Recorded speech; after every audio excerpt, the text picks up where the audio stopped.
सोचिए, एक ऐसा समाज जो इंसान होते हुए भी इंसान नहीं माना जाता, जहां दर्द है लेकिन सुनने वाला कोई नहीं।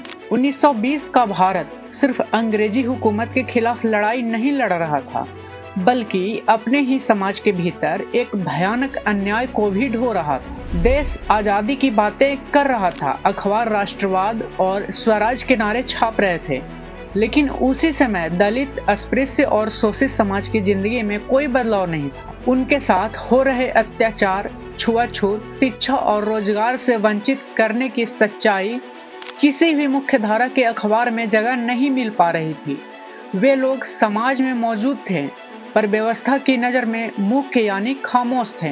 इसी खामोशी को तोड़ने के लिए डॉक्टर भीमराव अंबेडकर जी ने मूक नायक को जन्म दिया। यह अखबार किसी शौक या व्यवसाय के लिए नहीं, बल्कि इसलिए शुरू किया गया क्योंकि बाबा साहेब ने खुद देखा और झेला था कि उच्च जातियों द्वारा संचालित अखबार दलितों की आवाज छापने से साफ इनकार कर देते थे। 1919 में उन्होंने एक महार के नाम से टाइम्स ऑफ इंडिया को एक पत्र लिखा था, जो कभी प्रकाशित नहीं हुआ, और बाल गंगाधर तिलक के केसरी ने दलितों से जुड़े विज्ञापन तक छापने से मना कर दिया। तभी बाबा साहेब ने यह तय कर लिया कि जब हमारी बात कोई नहीं छापेगा तो हमें अपना मंच खुद बनाना होगा। 31 जनवरी 1920 को मुंबई से मराठी भाषा में एक पाक्षिक पत्रिका निकला, जिसका नाम ही उसके उद्देश्य को बयां करता था, मूक नायक यानी मूक लोगों का नायक। यह बाबा साहेब का पहला समाचार पत्र था और शुरुआती 12 बार छपे संस्करणों में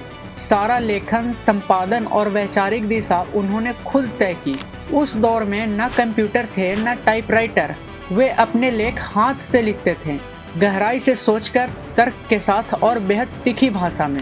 उनका लेखन सिर्फ पीड़ा का वर्णन नहीं करता था, बल्कि सवाल खड़े करता था, व्यवस्था को कटघरे में खड़ा करता था और शोषित समाज को यह एहसास दिलाता था कि उनकी हालत ईश्वर की देन नहीं, बल्कि इंसानों द्वारा बनाई गई अन्यायपूर्ण व्यवस्था का नतीजा है। मूक नायक में दलितों पर हो रहे अत्याचार, छुआछूत, सामाजिक बहिष्कार, शिक्षा और नौकरियों से वंचित रखने जैसी सच्चाइयों को बिना डर के लिखा गया। बाबा साहेब ने ब्रिटिश सरकार तक इन मुद्दों को पहुंचाने की पूरी कोशिश की और साथ ही अस्पृश्य समाज को शिक्षित होने, संगठित होने और संघर्ष के लिए तैयार होने का आह्वान किया। यही वह मंच था जहां से उनके मशहूर विचार एजुकेट, एजिटेट, ऑर्गेनाइज ने जमीन पकड़ना शुरू की। मूक नायक उनके लिए सिर्फ अखबार ही नहीं था, बल्कि आत्मसम्मान और चेतना का दस्तावेज था।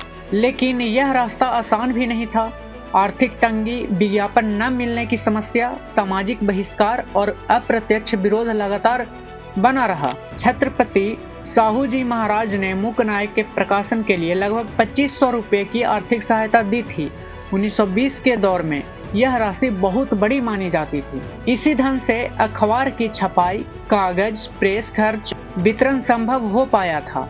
फिर 1922 से 1923 तक कुल 19 अंक प्रकाशित हुए और अंततः मूक नायक अखबार मुख्य रूप से आर्थिक तंगी, विज्ञापन न मिलने और लगातार संसाधनों की कमी के कारण बंद हुआ। इसके अलावा डॉक्टर भीमराव अंबेडकर जी का उच्च शिक्षा के लिए लंदन चला जाना भी एक बड़ा कारण बना।